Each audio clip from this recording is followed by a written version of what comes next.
Os registradores, para os fins do presente provimento, deverão observar as normas legais referentes à gratuidade dos atos. Aí vocês têm que observar aqui se existe gratuidade de acordo com a lei aqui, né, do Ceará, lei de emolumentos. Pessoal, então aí agora nós vamos entrar na parte do provimento que trata das certidões. Só que o pessoal me pediu que fizesse uma pausa agora, depois de 1 hora. Acabou de dar 1 hora que a gente está falando. A gente volta depois do intervalo falando das certidões e da paternidade, maternidade socioafetiva.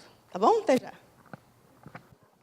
Muito obrigada a todos pelo retorno aqui ao auditório. Lembrando que esse seminário é uma promoção da Associação Cearense dos Registradores de Pessoas Naturais, ARPEM Ceará, em parceria com a Comissão de Direito de Família da OAB Ceará e do Centro de Estudos de Direito Notarial e de Registros do Ceará. Agora eu retomo aqui a palavra ao senhor Jaime Araripe, que tem um convite especial a fazer a um dos nossos presentes. Bom, colegas, eu vou pedir licença à doutora Márcia para fazer um pequeno break, que o presidente da Comissão de Direito de Família da OAB tem um compromisso inadiável, vai precisar sair, mas antes ele queria dizer umas palavras a você. Então, eu convido o doutor Marcos Duarte.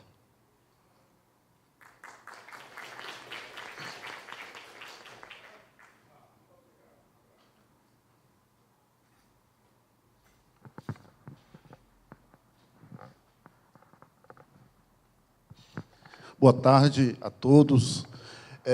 Eu gostaria de agradecer, inicialmente, ao Jaime pelo convite que nos foi feito, em nome da Ordem dos Advogados do Brasil, Secção do Ceará, e, mais especificamente, da Comissão de Direito e Família, que eu tenho a honra de presidir já por 3 mandatos consecutivos. E gostaria também de cumprimentar a todos, em nome da professora Márcia, lá de Belo Horizonte, terra que eu também aprendi a amar, porque trouxe para cá o IBDFAM, fui presidente do IBDFAM aqui durante 10 anos, e criei laços com as Minas Gerais, exatamente porque a nossa sede do IBDFAM é lá com o Rodrigo e Cândido e todo aquele pessoal maravilhoso lá de Minas Gerais. Eu gostaria de me demorar mais aqui, mas, infelizmente, não vou poder por um compromisso, mas deixo só um recado. Eu sei que a professora falará sobre cada artigo muito bem, com a técnica que tão bem domina e com o conhecimento que ela tem, mas eu gostaria de deixar aqui uma preocupação com o provimento. Primeiro, eu me assustei quando li. Confesso a vocês que advogo no direito de família há 17 anos, só faço isso no direito, a minha especialidade, tanto direito de família nacional como internacional, e me preocupa muito algumas inovações, eu aspiava essa palavra, inovações, que vêm sendo trazidas, muitas delas até fazemos uma meia-culpa por inspiração do IBDFAM. E esse provimento é uma delas, é uma dessas inspirações. Eu até me contraponho ao grande amigo, meu grande mestre, professor Zeno Veloso, que defende com unhas e dentes esse provimento, que, a meu ver, é extremamente inconstitucional. E esse seminário de iniciativa da ARPEM, do Jaime, que é um homem que sempre está à frente, querendo trazer para cá o melhor para o registro civil do Ceará, esse seminário ele deveria estar aqui. Claro que, como diz a Bíblia, onde tem mais de 2 reunidos em meu nome, está valendo, mas esse auditório deveria estar lotado. E, inclusive, pela classe dos advogados, porque esse provimento ele vai ter uma repercussão muito grave no direito de família, e, como eu disse, eu me assusto com ele. Mas, como as coisas no Brasil têm sido feitas assim, a reboque, inclusive a partir do nosso Supremo Tribunal Federal, com julgamentos que eu diria nada ortodoxos, vê-se, por exemplo, a união estável, o direito que agora o Supremo reconhece para o companheiro em relação aos bens particulares, que é, para mim, uma grande temeridade, outra confusão causada por interpretação, que nós, no direito, quando a gente quer impor um ponto de vista, a gente diz assim, não, é porque o pessoal não está interpretando direito. Ora, mas basta ler, né? Basta ler esse provimento que, se você vê flagrantes inconstitucionalidades, como, por exemplo, quando se refere à união estável, e, principalmente, à filiação socioafetiva, que é um conceito difícil, complicado, é um conceito emocional, muito passional, e quando o legislador quis, por exemplo, fazer o desfazimento do casamento e os direitos hereditários no cartório, se teve toda uma preocupação, presença de advogado, tem que ser o direito de menores altamente privilegiado, não pode ser feito se tiver interesse de menor. E aí vem o provimento e diz assim, não, um menor, ele pode, de 12 anos, declarar que quer aquela pessoa como pai ou como mãe. Quer dizer, dá uma responsabilidade para um incapaz. Um absolutamente incapaz, que o Código Civil, se quisesse que assim fosse, ele não teria que ser representado e assistido num processo. E eu vejo outras questões, como, por exemplo, direito de alimentos. Vocês imaginem um pai socioafetivo que, por um desses momentos emocionais, reconhece um filho e depois ele vai ser, a relação não dá certo e ele vai ser acionado com alimentos. E os avós desse pai socioafetivo, que podem ser presos por pensão alimentícia, e que não participaram nada disso. Para fazer uma adoção no Brasil, nós temos 37 mil crianças em abrigos no Brasil. 37 mil crianças. Cabe no Castelão. Lota o Castelão. 37 mil crianças esperando serem adotadas no Brasil. Aí tem uma lei de adoção extremamente burocrática, que criou um cadastro nacional de adoção, procedimento dificílimo para se adotar. Aí vem o CNJ com um provimento, que é uma norma, parece que esqueceram da teoria da norma jurídica, do ordenamento jurídico de Kelsen, acho que passaram por cima e nunca viram isso na faculdade, e vem um provimento querendo que uma criança de 12 anos diga que quer ser filho de alguém. É um contrassenso preocupante. Alienação parental, consequências sucessórias. Imaginem aí um filho socioafetivo que herda da mãe e esse filho morre. Aí os avós, os ascendentes, vão ser herdeiros que não participaram nada desse registro. Gente, para se ter um processo, durante um processo de reconhecimento de filiação socioafetiva no Brasil, é uma coisa tão complicada. O primeiro eu fiz em 2006. O primeiro do Ceará eu fiz em 2006. Agora, esse mês, foi que o STJ reconheceu. Olha, demorou 7 anos. Né? E aí se quer fazer um reconhecimento de filiação socioafetiva perante o registro público. Eu acho que botaram uma bomba rasgalata no colo de vocês.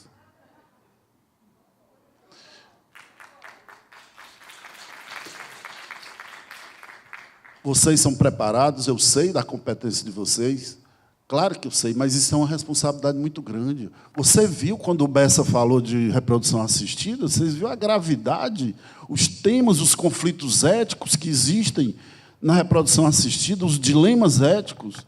E outra coisa, o Código Civil, o próprio Supremo disse agora que o direito à identidade genética é irrenunciável, é um direito sagrado, fundamental. Aí a resolução diz, não precisa disso, não, o provimento. Então, eu vejo com uma gravidade muito grande. O que farei? Farei uma audiência pública na OAB sobre esse tema.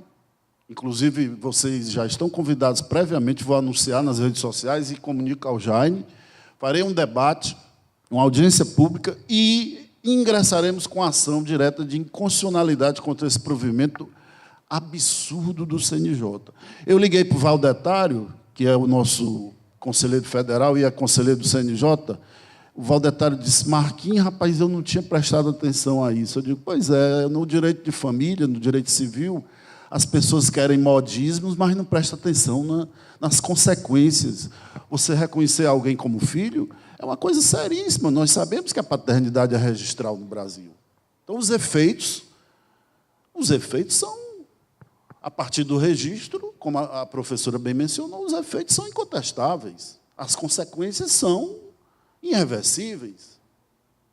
E me parece, para ser um pouquinho breve, me parece temerário, no mínimo, esse provimento. E de flagrante inconstitucionalidade. Quando fala lá da união estável, ora, a união estável é uma união de fato. Aí o provimento vem e diz, não, tem que apresentar uma declaração. A lei não diz isso. A lei não diz isso. E aí vem um provimento que é uma norma inferior, que tem que estar baseada numa norma fundante pela teoria kelsiana. Quer dizer que a Constituição não vale mais nada. O Código Civil foi rasgado, o ECA. Gente, eu milito diariamente em vários estados do Brasil, em várias de família, os dilemas são muitos. Olha, as consequências são sérias, porque mexe com o direito da personalidade, direito patrimonial, direito das pessoas. Eu não quero preocupar vocês, até porque é um sábado, né? E sábado não é dia da gente se preocupar muito, não. Mas fica aqui as minhas pequenas reflexões e as minhas preocupações, viu, professora Márcia? Eu acho que o IBDFAM, com todo o carinho, porque você se opor à tese, não é ruim, ao contrário, é salutar. E muita coisa que o IBDFAM hoje conquistou, eu também ajudei a conquistar, e hoje eu me coloco contra.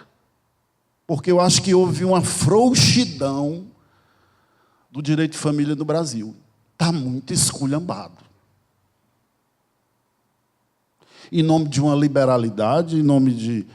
Porque nós sabemos que a família é onde as coisas têm que ter eixo, centro, né? Que é para a sociedade poder crescer. E eu vejo com muita preocupação. O provimento tem algumas coisas positivas, lógico que tem. Né? A facilitação para os casais homoafetivos, eu acho que é uma grande conquista, mas muito preocupante. Eu acho que eles foram aonde não deveriam ter ido. Talvez por inconsequência, porque o direito de família no Brasil sempre é tido como... isso é besteira, né? O direito de família, é besteira, todo mundo faz, né? A advocacia era para estar aqui. Porque o jovem advogado, quando se forma hoje, corre para ir para o direito de família. Porque eu ouvi dizer que o doutor Marco ficou rico no direito de família, aí todo mundo quer fazer também. E é uma coisa muito séria, direito de família. Bom, gente, muito obrigado. Avisarei, Jaime, agradeço muito o seu convite.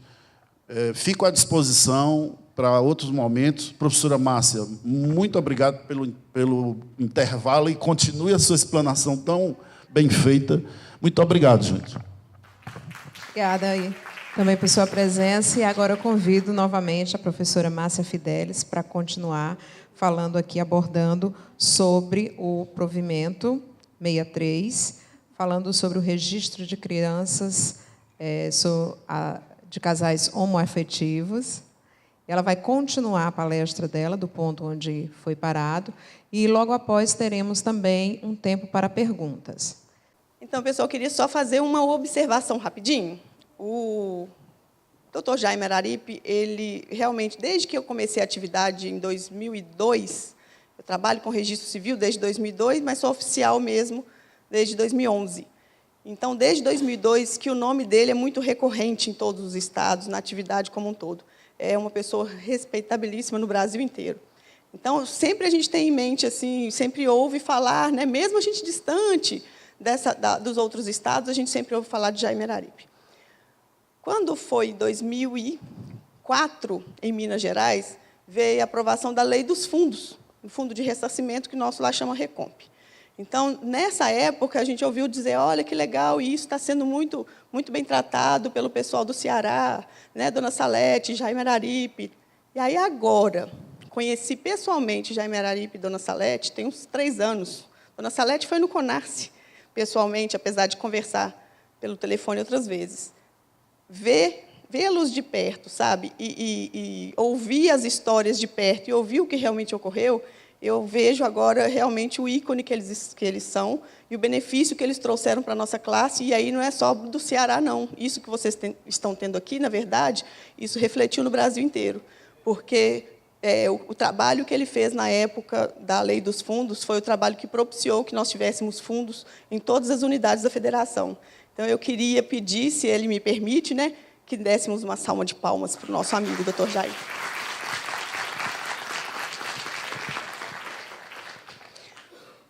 Dando prosseguimento, então, aqui, já me falaram aqui que meu tempo diminuiu, que eu vou ter que apressar um pouquinho mais, bem na parte mais teórica aqui, né? Mas vamos tentar pegar o principal. Registro civil, uma certidão de cidadania.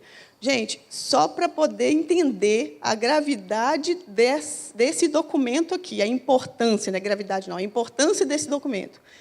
Esse documento sempre foi o que permitiu o exercício da cidadania. Sem a certidão de nascimento, ninguém nem toma vacina, né? Então, a certidão de nascimento é o primeiro passo para o exercício da cidadania. Isso sempre foi assim, só nunca foi reconhecido. Agora, com essas mudanças todas, essas inovações todas, isso está passando a ser possível. Tá? O documento de nascimento, e aí, quanto mais importância a gente está dando para o registro, quanto mais importância a gente dá para o registrador civil, como profissional do direito que consegue acompanhar as mudanças e acompanhar a evolução da sociedade, acompanhar a evolução do direito. A gente está aqui para isso, não é isso? Para estudar, para poder discutir, trocar ideia, trocar experiências, né? E se a gente fizer isso mais vezes, de forma recorrente, a gente vai conseguir acompanhar todas as mudanças e vai trazer mais benefícios, não só para a nossa classe, mas para a população como um todo. Então, eu acho que o nosso papel agora, e ainda como os responsáveis pela emissão do principal documento, responsáveis por permitir o exercício da cidadania, que é coisa mais importante do que isso, que é coisa mais importante do que fornecer o primeiro documento e estabelecer a filiação ali, naquele documento, na sua presença. Então, nós temos competência de estabelecer as mudanças todas, a gente tem que acompanhar, a gente tem que estudar, a gente tem que se sentir capaz e ter responsabilidade. Tá? E esse documento aqui é o principal documento para poder permitir qualquer dessas mudanças. E é esse documento aqui, a gente que emite. É diante de nós que a filiação é estabelecida. A biológica, agora a socioafetiva, não é isso? Nós é que fazemos isso aqui. Se a gente fizer errado, vai refletir lá na frente. Mas, se a gente fizer certo, a gente vai permitir que as mudanças venham. Tá bem? Então, olha, eu tenho muita fé no registrador civil. Nós, como os advogados, os juízes, os promotores, nós somos profissionais do direito capazes de mudar o mundo da forma como todos eles mudam. E esse provimento aqui, eu entendo que está trazendo para nós benefícios, para a nossa classe, no sentido de nos confiar uma atribuição que é muito importante para a sociedade e que é muito esperada há muito tempo para quem vive com essa necessidade, principalmente em relação à paternidade socioafetiva, maternidade socioafetiva. Quem vive esse drama sabe da dificuldade, né? Então, tem dificuldades, mas tem benefícios também, né? E isso a gente vai saber atribuir. Nós não atribuímos a biológica? A gente não faz DNA para saber quem é pai biológico, não. E nem foi o travesseiro. Pois é, né?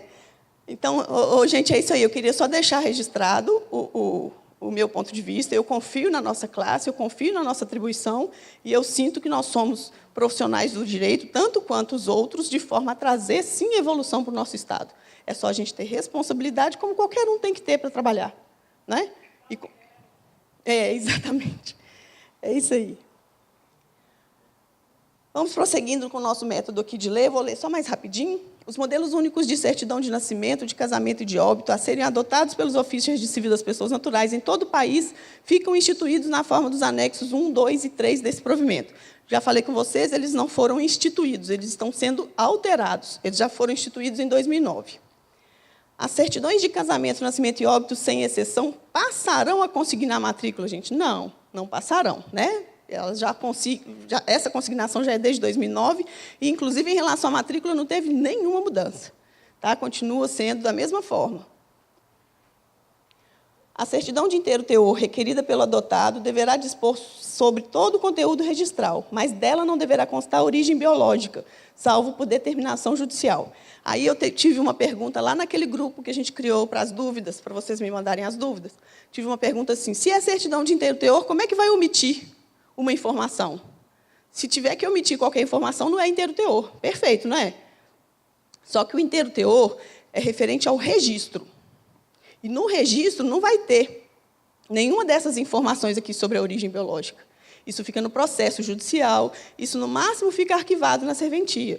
E sobre esses documentos é que a gente não pode dar informação. A certidão de inteiro teor, se por um acaso o registro tiver mencionado, não poderia mencionar, mas se tiver mencionado algo nesse sentido, aí sim vai ter que pedir determinação judicial.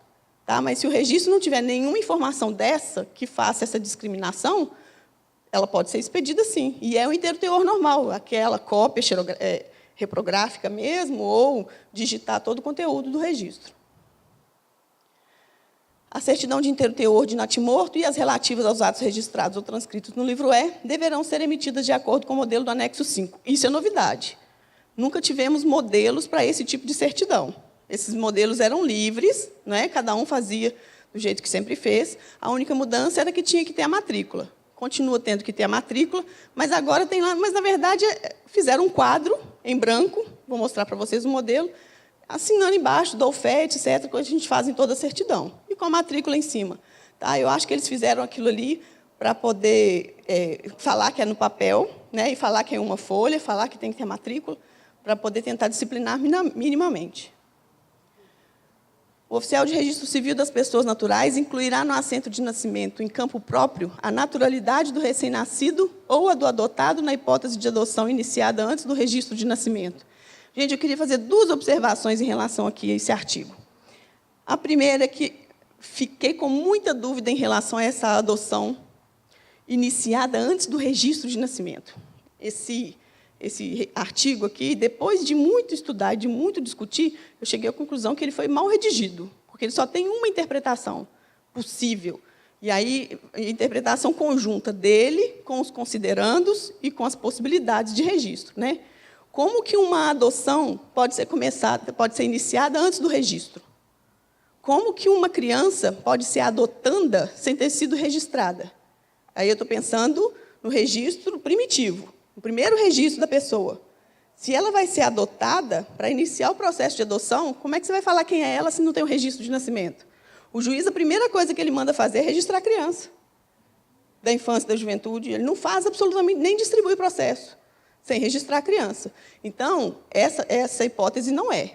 Então, depois de muito, a única forma que eu pensei é que eles estão dizendo aqui que esse registro aqui, antes do registro de nascimento, é o segundo registro. Toda adoção começa, claro, antes do registro da própria adoção. Então, não está se falando do registro primitivo, mas sim do novo registro em função da adoção. A adoção iniciou antes do novo registro, e aí, no momento de registrar aquele nascimento já com os pais adotivos, é que o declarante, no caso que declarou lá em juízo que vai ser o pai adotivo, vai poder fazer lá em juízo a opção pela naturalidade, e isso vai ser mencionado no registro. É a única hipótese que eu imaginei aqui como possível. Ou seja, o artigo quis dar oportunidade também para os pais adotivos escolherem, para o pai, né, ou para a mãe, escolherem a naturalidade do filho. Tá ok? Dentro das mesmas regras, ou local de nascimento, ou local de residência da mãe.